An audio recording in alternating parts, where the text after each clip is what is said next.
Hello and welcome to this week's or this last webinar of this year of the webinar focus on geothermal energy for the weekend. My name is Alexander Richter. I'm the founder of ThinkGeoEnergy, and with me today is Jochen Münch from Enerchange. Hello, Alex. Hi, Jochen. Good to have you here.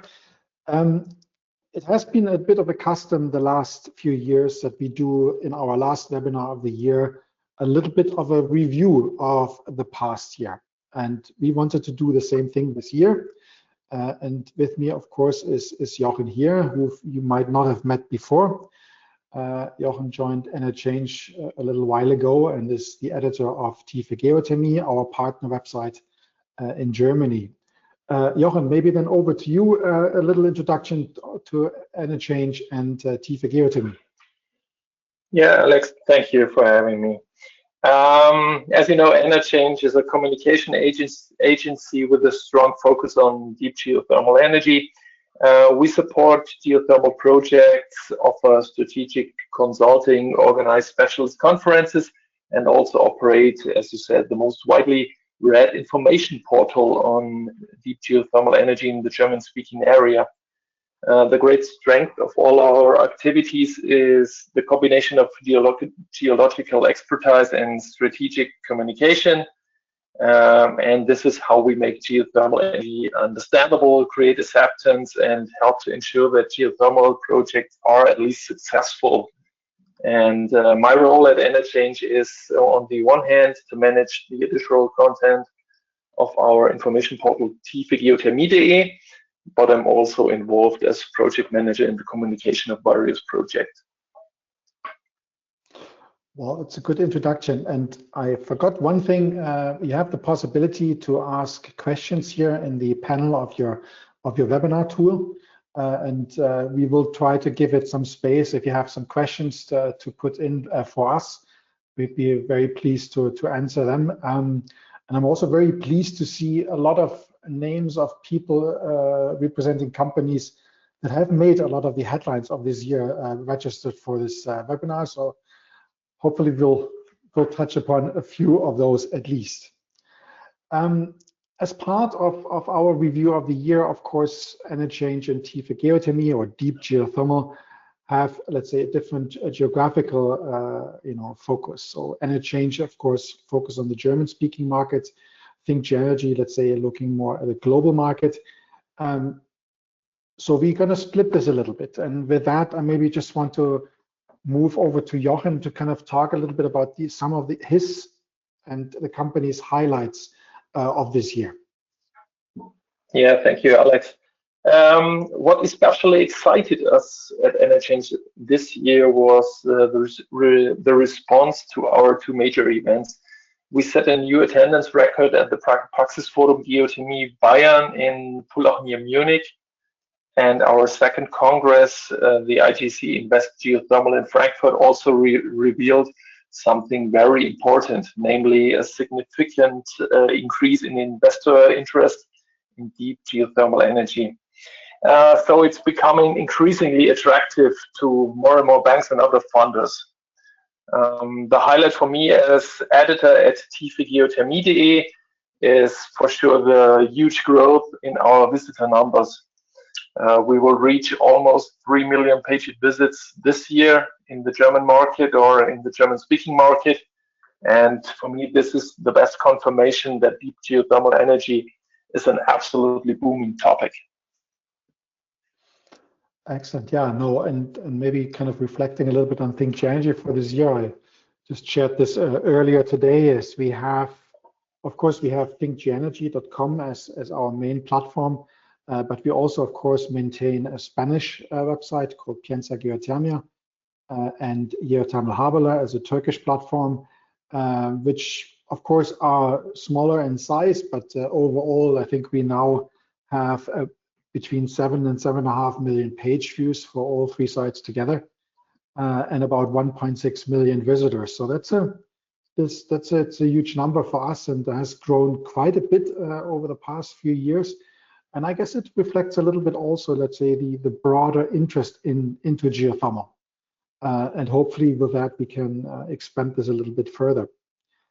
And of course, for ThinkGeoEnergy, I mean, another highlight is that we've been focusing a little bit more on research. So we'll kind of share a little bit more of that in our updates later, but that's kind of briefly on the company.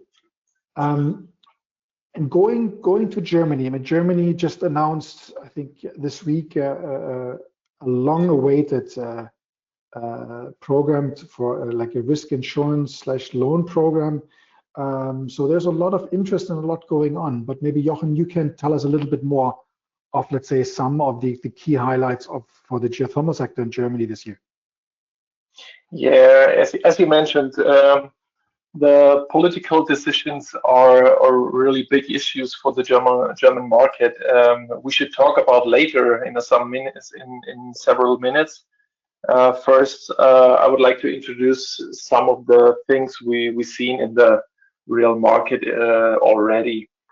Unfortunately, we are not seeing yet a whole series of new plants coming on stream every year in Germany. Nevertheless, in my view, a very important project for the further development of deep geothermal energy in Germany was launched this year. It's the important turbine manufacturer MTU Aero Engines. It's the first company out of the German DAX 40 index to commission its own geothermal plant.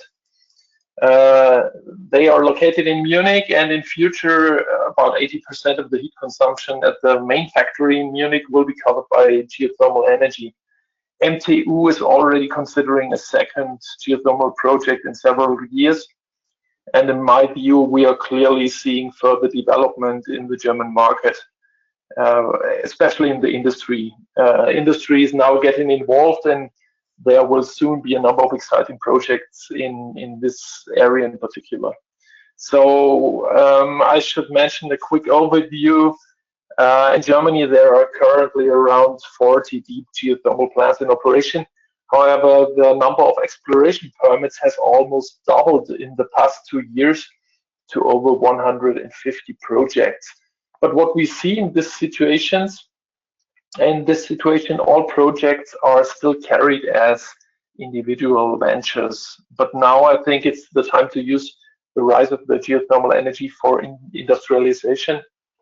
I think only by pooling our resources in preparation, planning, and purchasing services, we can take the whole thing to the next level.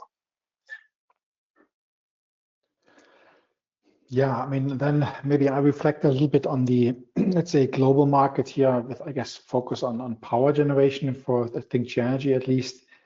I think what we've been seeing, that the growth of geothermal is maybe in numbers not as high, let's say, as the overall interest and maybe investment into the sector shows. And we recently in an article reflected on let's say estimations that we made in 2019 for the growth, and we've seen how far off we were with actually development.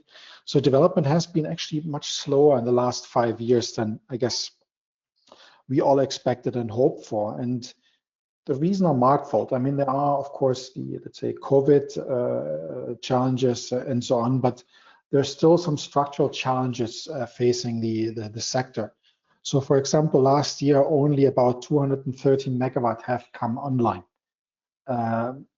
power generation installed capacity. And that's of course far from, let's say, the scale that we as a sector want to see and want to show the world as being able to. So that's a remarkable thing. And we've seen, let's say, traditional geothermal development both in Indonesia and the Philippines and New Zealand and Turkey kind of representing here that growth, mostly smaller scale expansion projects, but also additional development like in Turkey and in New Zealand. So from a number perspective, it's not grown as fast, but of course there are a lot more activities. And to maybe split this a little bit in the difference is that we've seen a lot of interest in new technologies, and particularly here with a North American focus. Here the focus of clearly on EGS, the advanced geothermal systems, closed loop systems, and increasingly super hot rock. And at the same time, kind of, we also see, let's say, a little bit of a different emphasis in the regional context. So while, let's say, Africa, Asia, and the Pacific is continuing on that hydrothermal path, same with Europe, the most technology drive that we see is mostly happening in the United States. And we will have to see how that kind of will eventually kind of come into other markets. But of course, Europe is in a different position. Of course, the resources are different than, let's say, in the Western United States and in Asia and in Eastern Africa. So the focus in geothermal has been mostly on heat. And here, of course, having lower temperature accessible also sees an increasing merging of a shallow geothermal approach with heat pumps with, let's say, medium deep resources and lower temperature resources that are paired with heat pumps for higher temperature outputs for thermal networks or district heating systems, as we call them in Europe. So there's a lot of kind of difference and a lot of promise. And in Europe, we've not seen it really kicking off just as that. There's still some structural challenges, I guess, expectations in support schemes, permitting issues, availability of data. So there are lots of challenges. But overall, clearly the highlights is the continued hydrothermal development, even though maybe not on the scale as we want to, and these new technologies. And here, of course, the progress made in Utah with that key EGS project by Fervo, and of course, to be named as well, the closed loop, the first commercial pilot by ever in Germany, hopefully then having additional impact on development elsewhere. That's super, super interesting. And with that, kind of maybe I want to also a little bit tease you for our upcoming top 10 that we're going to release in the first week of January. Show you here, this is our updated top 10 for 2025. The final one will be released in the first week of January, so this is a preview only, and it shows no real changes to the ranking here, but clearly showing that Indonesia continues to sneak upon the United States with regards to overall installed capacity, that the Philippines is slowly increasing its capacity with expansion here, mostly with binary cycles or secondary cycle units, and Turkey finally seeing additional development. And New Zealand as well, with an additional plant that came online, and another one just scratching and likely being to come online now in early in January. Otherwise, development has been very, very little. There's nothing happened in Kenya, nothing in Mexico, in Italy. Iceland has brought another a plant or turbine online at the existing power plant.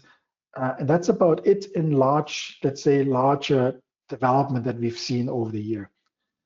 And of course, this is nowhere near where we want geothermal to be. But we expect in the coming years that this is to grow quite a bit with some of the larger, particular scaled up projects like for EGS to come online, and then we will see a gradual increase again in scale of development and power generation capacity coming online. And with that, over to you, Jochen. I mean, maybe then the question with regards to Germany and what's happening there. We see a lot of, there's been a lot of talk about projects and projects developments. There's been a lot of talk, there have been discussions, there's ongoing drilling in Bavaria.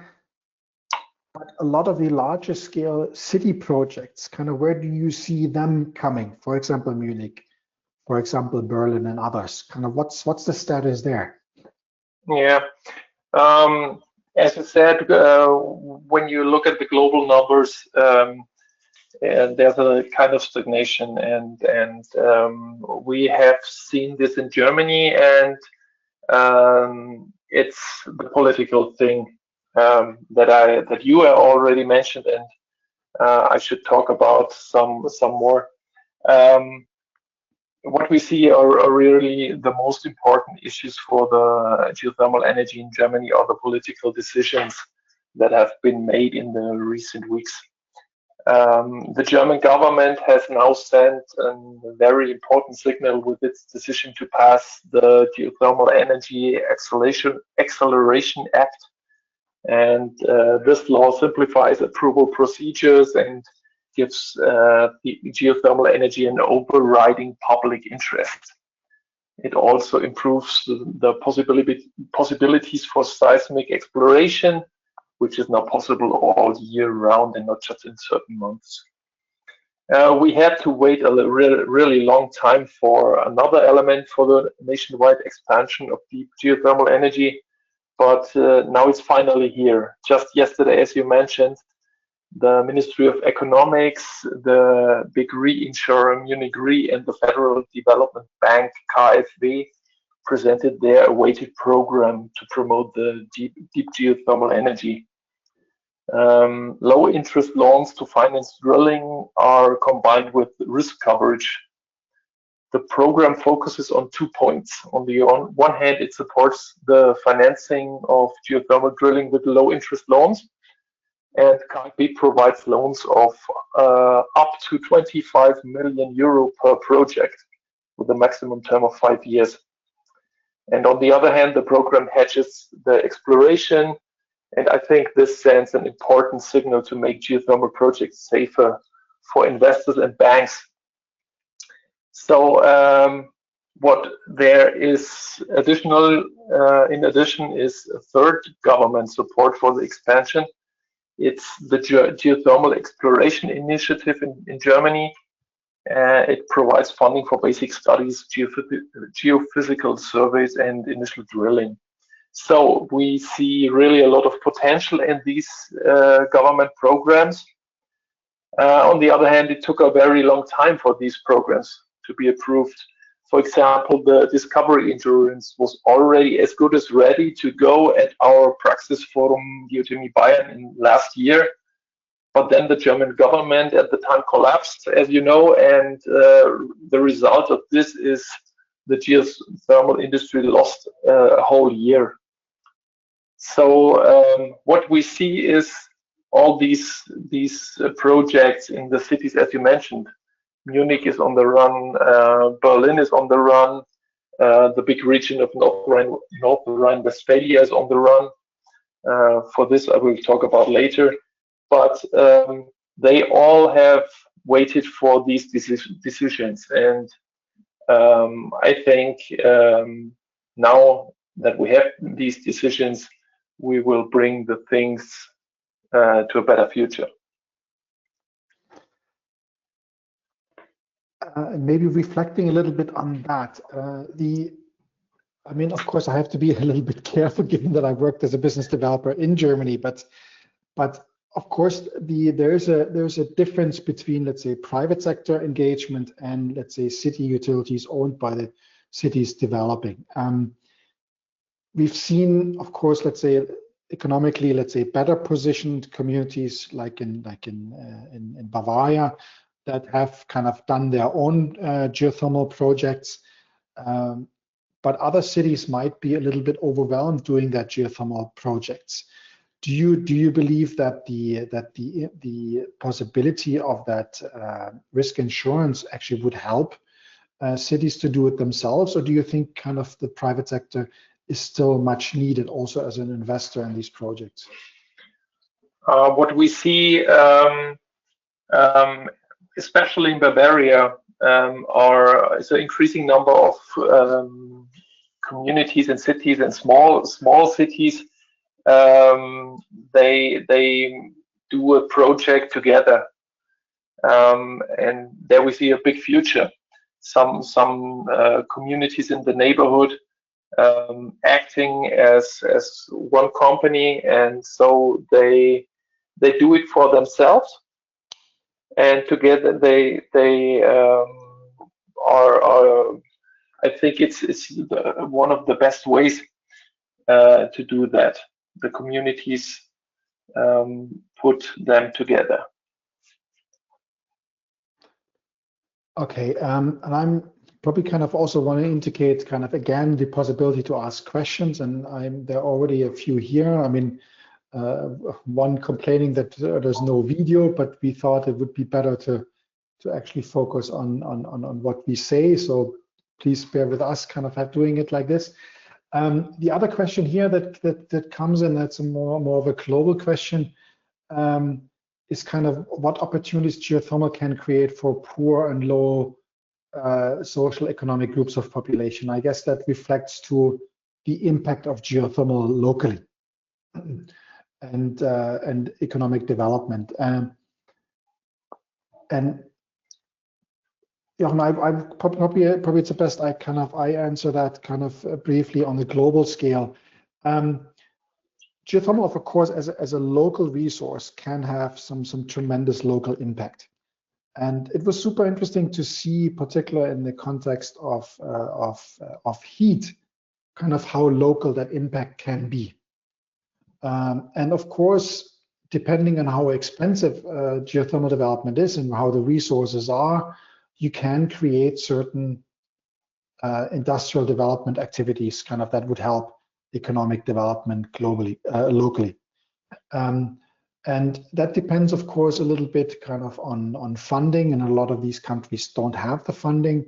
But there are, for example, super interesting projects that are driven by development banks and donor funding. For example, here a project on the Comoros Islands, a relatively economically not so well developed country off the coast of Africa. Here developing geothermal, hopefully providing, let's say, financeable power for the country, and then that kind of probably having then a tremendous impact. We see in the Caribbean finally a project in Dominica kicking off and being just around the corner of starting operation. Here helping to offset high fossil fuel costs. So the impact is there. It could happen, particularly here on direct use in geothermal, food dehydration, etc. So there's a lot of happening, and the opportunities are there. And with that here, another question, and I guess, Jochen, that's something for both of us, and maybe for you then on the German side. The international perspective on EGS. And EGS here, the enhanced geothermal systems or engineered geothermal systems, here basically stimulating the subsurface for better permeability or creating reservoirs artificially. And here the reference made on the success here in Utah by Fervo, and the scale created for geothermal projects. So we're basically moving away from, let's say, a 20, 30 megawatt project to a project that could deliver in stages up to 500 megawatts and probably more. The question here is kind of what countries outside the United States could follow on similar scales. And I guess the question here is I guess particularly in the European context, I guess is public acceptance, right? So EGS might have a bit of a challenging stand in Europe. What do you think, Jochen? I think it's the US have the best preferences for that. You have enough space. You have less people in the area. It's more easy to realize those things. We don't have EGS now in Germany, And so I'm not sure as when we will see those projects. I really can't tell you. What do you think about that? Yeah, so I mean, my take is this: is that we given the, let's say, relatively dense urban areas in Europe, particularly, let's say, in Germany, France, and elsewhere, EGS with potential seismicity will always have, or will always face, quite some challenges.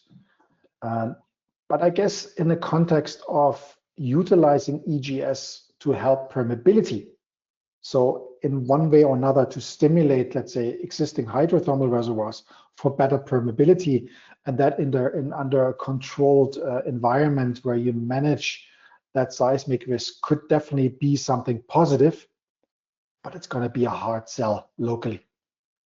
Yeah. You have, I think you have, you need the big project. You need one or two big projects in Germany that will prove the technology and show the people this is good, this is manageable, and then you could see some following projects. But we don't have this actually. Yeah. Yeah, I mean it's quite interesting, and this is the challenge, I guess, with the new technologies, is public acceptance. And it's, if you are, let's say, in a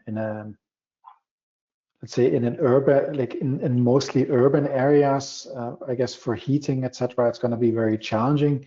But if you're, of course, somewhere in, let's say, rural America, let's say in Utah or New Mexico or elsewhere, basically where you're far from cities and communities, it's of course a lot easier also for the scale of those projects.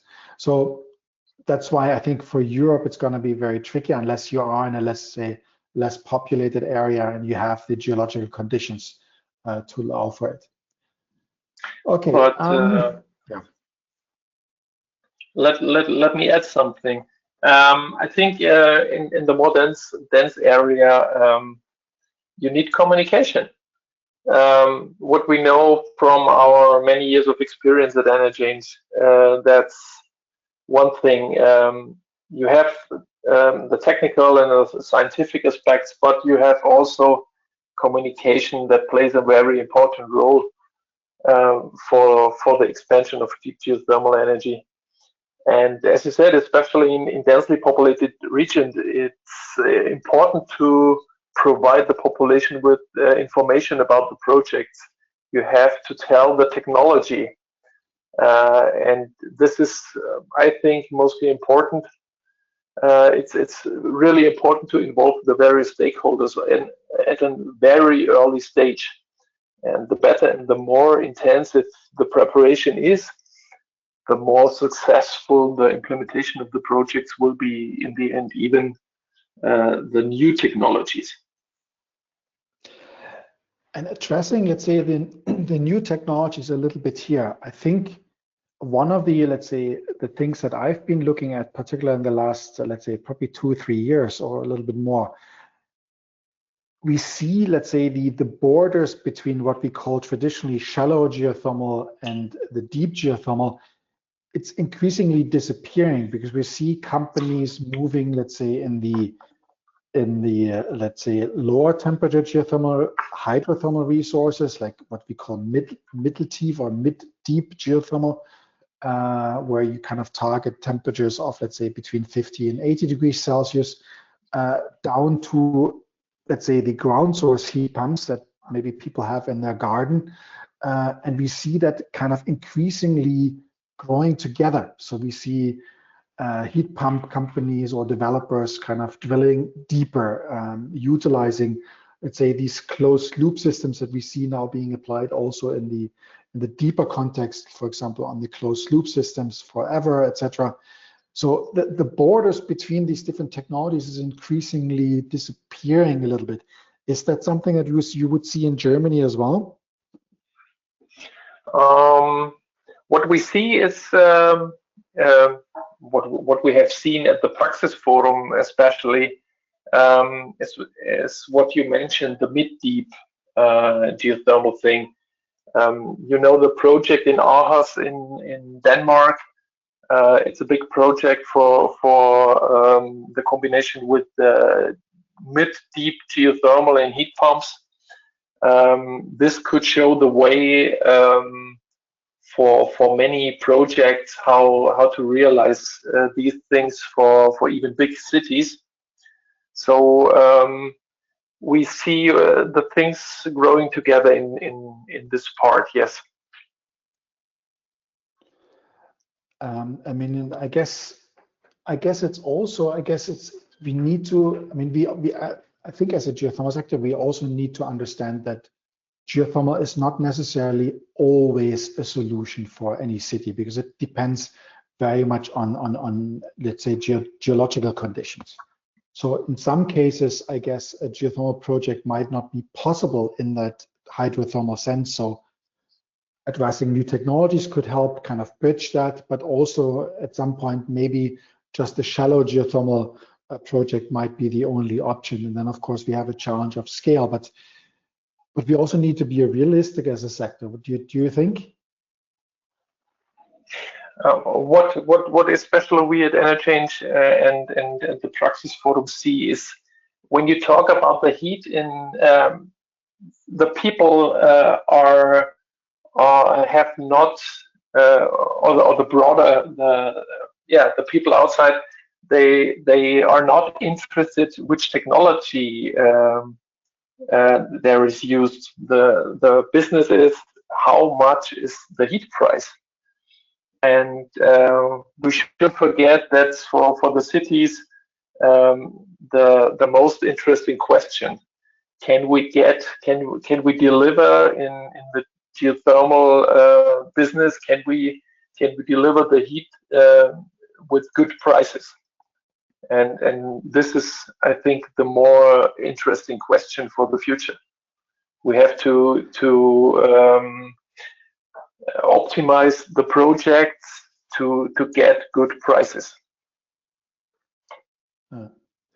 Yeah, I mean, I guess it's all down to providing, let's say, affordable prices for heating, particularly when you replace other forms of heat input, like we see now in Germany in the decarbonization. So yeah, geothermal needs to be competitive, and that's, I think it's very important. And I guess that brings us maybe to let's say technical questions.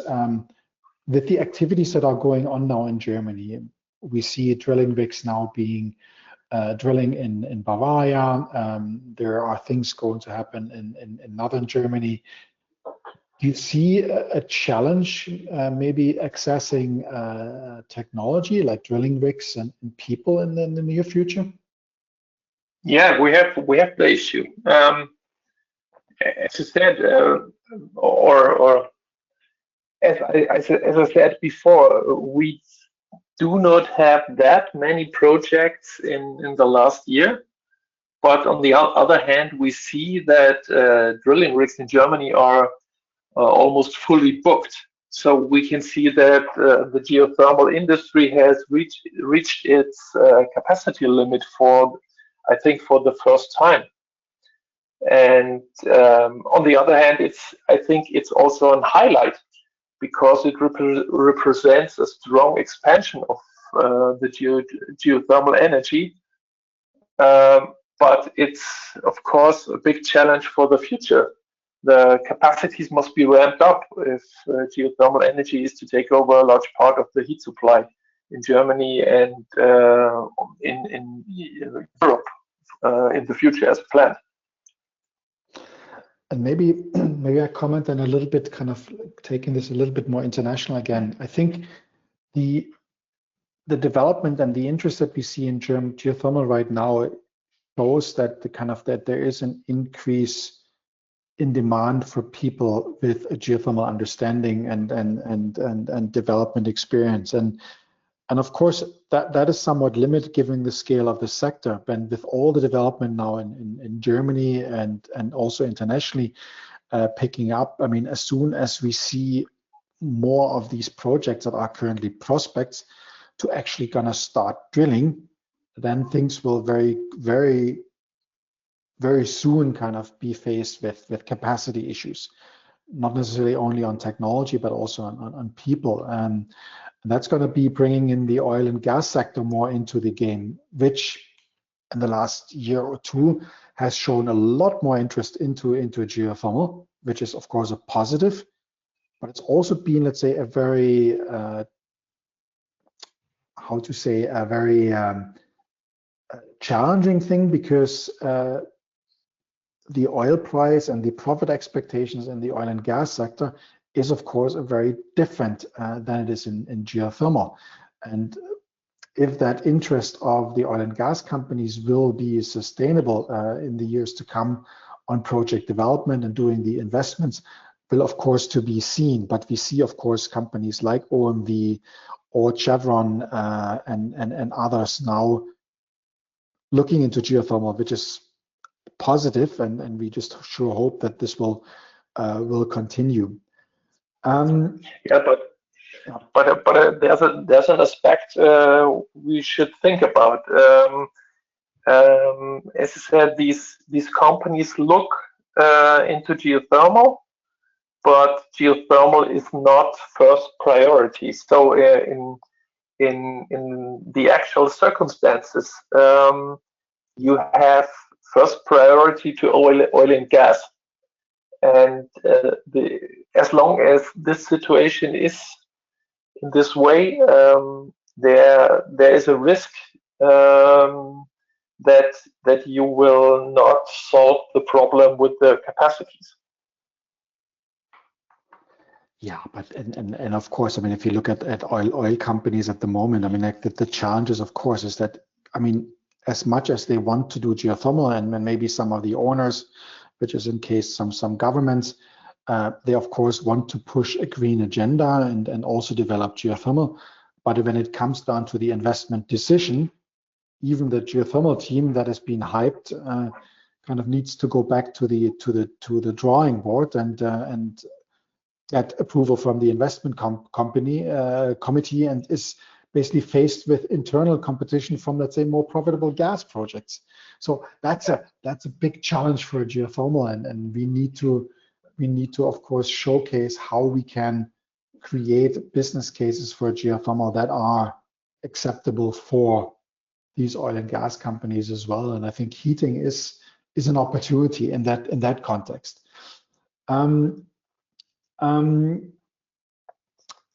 I'm getting here also a question on the on deep drilling projects in Germany, and of course that's overall geothermal development, and what's the way to process this kind of from a perspective, Jochen, in Germany, the development of geothermal projects, it is mostly in the hand of, let's say, local municipalities, or are there also some private players currently developing projects? Yeah, I think we have to talk about Vulcan, or? That could be one option, yes. Yeah, we should definitely talk about Vulcan. As you know, I think it's an outstanding example of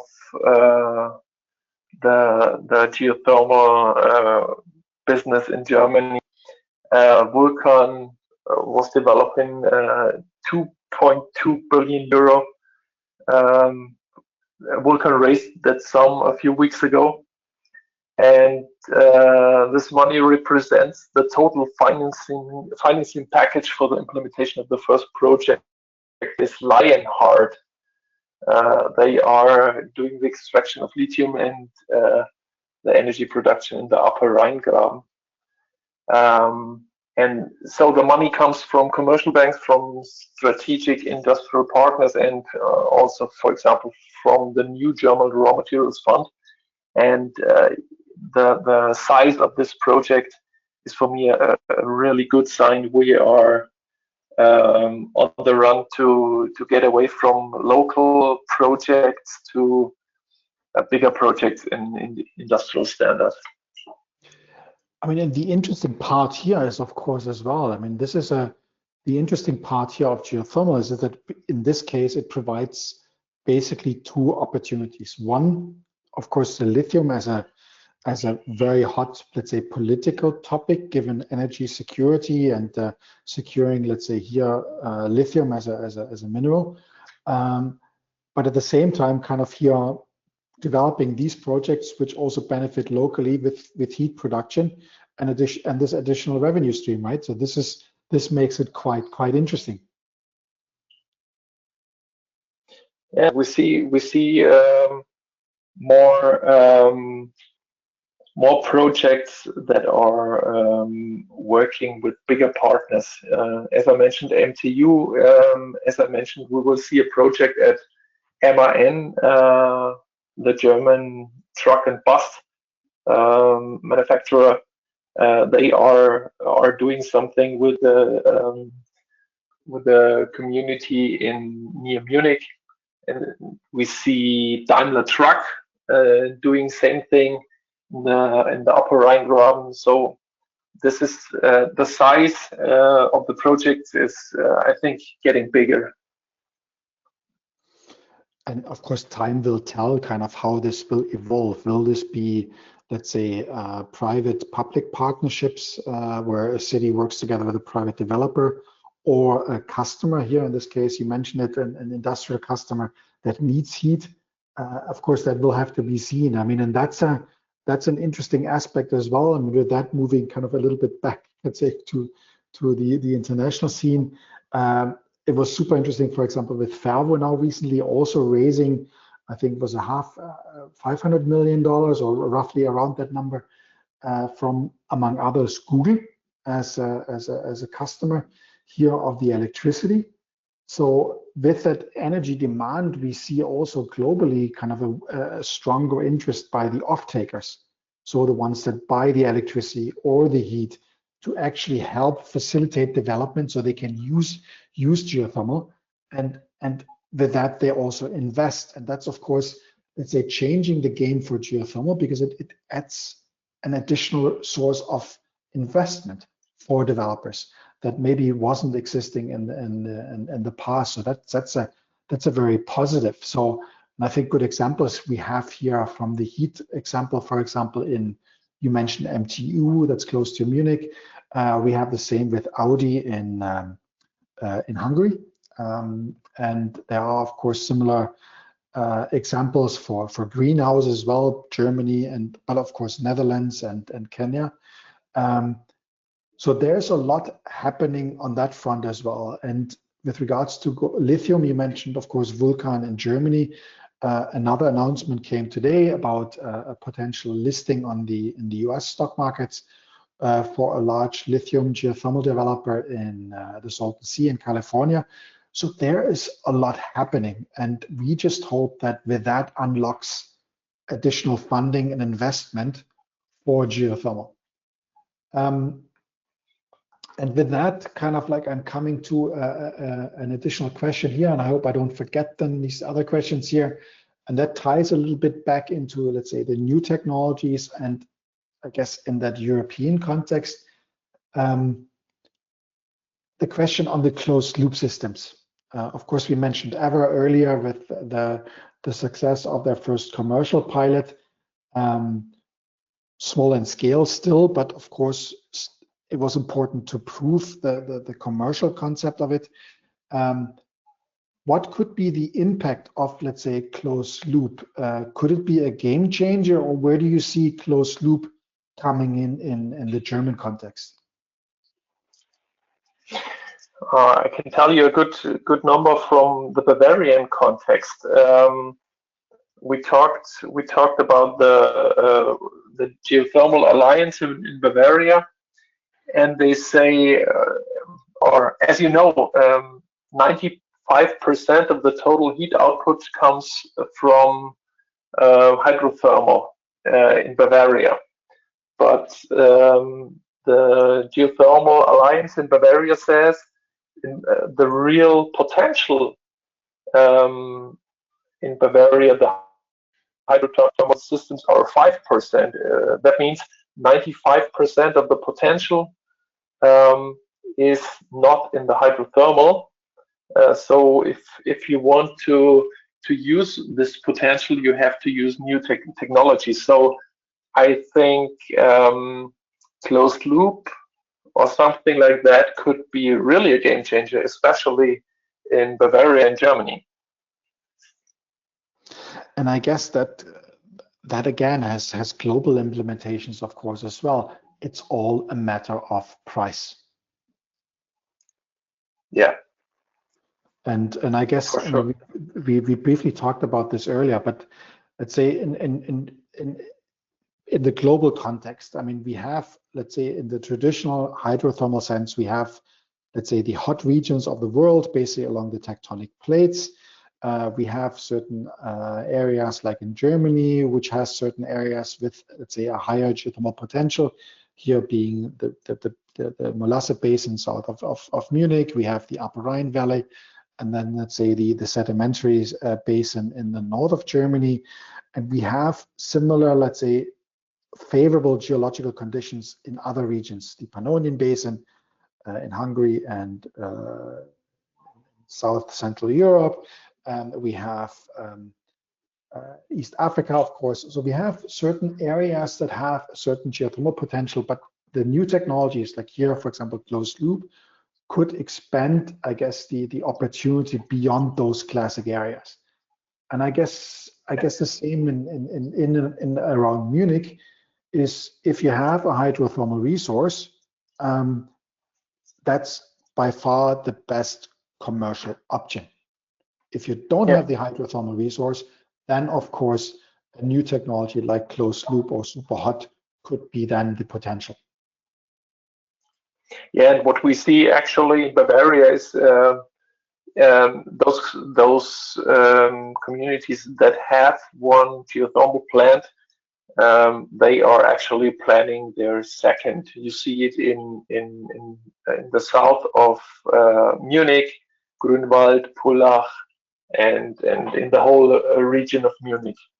Those who have their first plant, they want their second because they know the hydrothermal region is really perfect for that. But we have to work on both. You need we need the right answers for those regions without the hydrothermal potential. And I guess that's where, let's say, I think there's some areas of Germany that don't have hydrothermal potential. There are some areas mentioned, like around Saxonia and Thuringia, for example, where the only option is, let's say, one of the new technologies for geothermal. And that's why they're looking at this, because they don't have much alternatives. So they're looking at this. And I think this is also the concept. If you look at other regions in the world, geothermal becomes attractive kind of where you have the resources, and the new technologies are then helpful to develop geothermal where they make sense. So we at this point in time, let's say some of the new technologies would still be too costly to develop in areas where you have hydrothermal resources, or the energy costs are so low that it would be very challenging to create, let's say, a commercial case for one of the new technologies in geothermal to be developed in those, let's say, developing countries, for example. So that's going to be a challenge and to see, but of course, hopefully with the development of the technologies and driving down those costs, we will then see, let's say, a broader rollout of those technologies. Yeah, let me tell you, for some region in Germany, we see, especially in North Rhine-Westphalia, the government has developed its own geothermal master plan, which is being implemented with a lot of power. And one of our most important customers at Enerchange is the Geological Service of North Rhine-Westphalia. As you know, this is one of the most important industrial locations in Germany. And they do something special with seismic measurements and test drilling and other projects.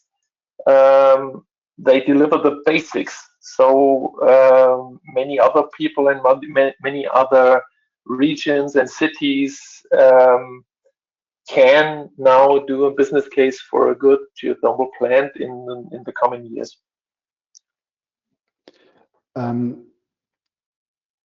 Another question here, and it's good to see familiar names here in the questions. We talked about earlier the potential that there are, let's say, going to be a run on drilling rigs, and that there might be a shortage of drilling rigs going forward. And here the question is basically, is the concern of, do we then see lower quality rigs and teams coming in to drill? Will that kind of result in higher drill incidents? Will it be challenging for quality of services provided, etc.? I think the short answer would be yes, but at the same time, we see also an increasing professionalization of the sector by, for example, set up, let's say, drilling guidance and standards being set up, for example, by the International Association of Drilling Contractors and other groups in Germany as well, that are setting up, let's say, standards to provide guidance in how to both safely, but also following regulations on how to drill geothermal and develop geothermal. And it's for us as an industry to kind of really make sure that we maintain the quality. If, let's say, there are players that are, let's say, so cheap and providing such bad quality, that there's enough guidance for customers to make sure that this won't happen. But I'm very optimistic, because I see that there's a lot of, let's say, movement in that regard to kind of guarantee safeguards, etc. And we also see the governments and with regulations and legislation being more firm on things, and I think that's a positive. Jochen, in the context of Germany and now this new loan program, when do you think, how long will it take for this to really kick off and we will see the first impact to kick in Germany? In Germany, not easy to answer. Maybe as you know, we have some difficult financial situations in the country, especially the communities have not that much money that they really had in the past years. So we see, on the one hand, the actual political decisions, which are very good, and on the other hand, we see I have a critical view on the economical questions in Germany. It's not easy to say if they all can bring the money together for those expensive geothermal projects. That is, for me, not clear to say what will happen in the next 5 years or so. This could be in other regions in Europe or worldwide. Could be better. What do you think? Yeah, I mean, I agree. I mean, things will not kick off as quickly, so challenges will remain. And of course, the challenge, particularly in Germany, if you look at this, is that the change for the local city utilities is quite dramatic. They need to decarbonize, so the times of, let's say, cheap heat from as a byproduct from power generation, in the case of gas-fired power plants or coal-fired power plants, is over, and now basically having to derive energy from a subsurface resources on site is, of course, a completely different skill set and understanding that you need it, and that's very tricky. At the same time, it requires a lot of investment that you need to do. That requires also investments in district heating systems. So that's a huge financial burden for these utilities, which are in most of the cases also owned by the local municipalities that have challenges financially. So it's gonna be very tricky, and to see how the private sector can come in will have to be seen. But yeah, it's gonna be challenging. And addressing this from an international perspective, In the United States, of course, most of the geothermal development is done by private sector players, so it's a complete different market. It's of course mostly also focused on power, and here with off-takers that are willing to pay a relative premium for a large-scale power generation from geothermal, like the investment from Google has shown, or other data center customers like Microsoft and others. It's clearly shown that there is an increasing electricity demand that's driving development. If geothermal will be able to deliver on that, of course, it's going to be a challenge, both in projects, and we see, for example, in the United States, a certain level of overheating might be the wrong word, but there's a much higher interest in geothermal leases, for example. So that's showing a competition for available leases and leases by the federal government. And it will be interesting to see kind of how much will that then translate in actual development. But we see for the first time in the United States larger scale development, and that's an interesting fact. So we don't see just like a 50 megawatt project here and there. We see project target 50 to 200, 500 megawatt projects. And that will be interesting to see. So we will see probably a lot of that kind of early stage development of these new technologies kicking in 26 and 27. And after that, probably that kind of will then dramatically increase as well. And hopefully that will then bring the scale that we need for geothermal. And with regards to heat, globally, the focus will probably remain on Europe, here with a drive by the European Union and in other European countries. But we also see a growing interest on geothermal heat in North America.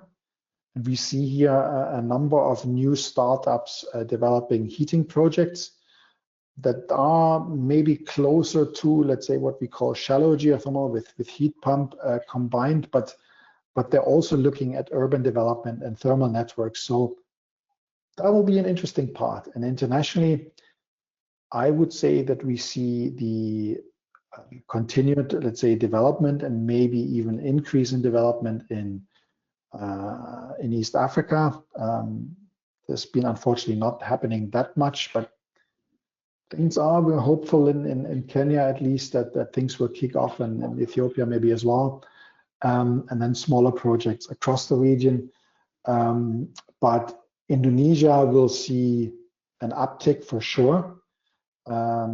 If it will be moving alongside let's say the government expectations will have to be seen, but we'll see a large number of projects kicking off that will definitely change things for geothermal. And in some, basically, it will show that the geothermal can grow. Jochen, nice word for. Yeah, absolutely, yes. Up to you. Nice words for the final minute, I think. Yes. No, and I think it's important. I mean, I think we can be bullish in geothermal. These are very exciting times. We have to be careful. We have to manage expectations, and but at the same time also support the sector where we can. And I think both ThinkGeoEnergy and ThinkGeoEnergy as news platforms are trying to draw that picture. And I guess sharing your stories from geothermal development, what's happening, is very important. So you can reach Jochen over ThinkGeoEnergy and us at ThinkGeoEnergy over news@thinkgeoenergy.com. Share your stories. It's important that we are more active in talking about what the sector is doing. And yeah, and I think that's, at least from my end, everything there is. Jochen, anything else? No, everything is said. We just have to wish Merry Christmas and a good start in the new year, and much energy for the things that are to come. Indeed. And with that, we wish you a happy new year and all the best for the next geothermal year, and see you at conferences around the world, and of course at Praxis Forum in close to Munich with Enerchange, and the hopefully the IGC Invest Forum as well. Yes, of course. All right. Thank you very much for joining us today. We will try to publish this recording very soon. Thank you very much for joining us, and Happy New Year.